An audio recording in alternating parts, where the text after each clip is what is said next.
বিসমিল্লাহির রহমানির রহিম। আসসালামু আলাইকুম।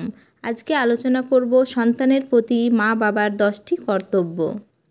সন্তান মা বাবার জন্য আল্লাহ তাআলার উপহার।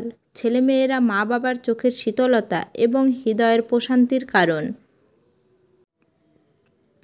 তবে সন্তানকে আদর্শ মানুষ হিসেবে গড়ে তোলার ব্যাপারে সচেতন থাকতে হবে, তাহলেই সন্তান নিয়ামতে পরিপূর্ণ হবে।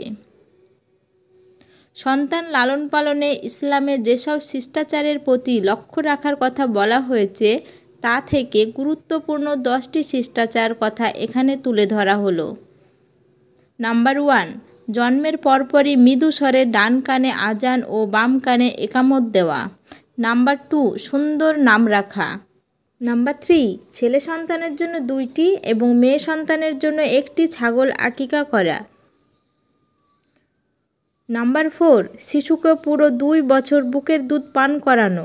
নাম্বার 5, সন্তানের লালন পালন ও ব্যয়ভার বহন করা। নাম্বার 6, কন্যা সন্তানদের ব্যয়ভার বহন অধিক গুরুত্ব দেওয়া। নাম্বার 7, ধর্ম শেখানো। নাম্বার 8, সব সন্তানের প্রতি সমতা ও ন্যায় বজায় রাখা। নাম্বার 9, বিয়ের উপযুক্ত হলে বিয়ের ব্যবস্থা করা। নাম্বার 10, সন্তানদের সঙ্গে সুন্দর ব্যবহার করা এবং স্নেহ করা।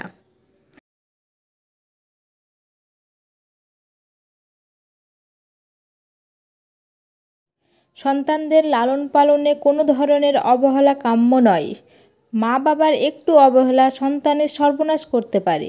পরকালে আল্লাহর কাছেও এজন্য জবাবদিহি করতে হবে। আল্লাহ আমাদের সন্তানদের আদর্শ মানুষ হিসাবে কবুল করুন, আমিন।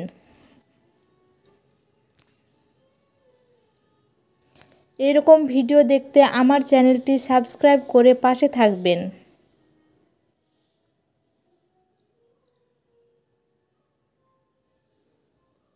আবারও দেখা হবে অন্য একটি নতুন ইসলামিক ভিডিও নিয়ে।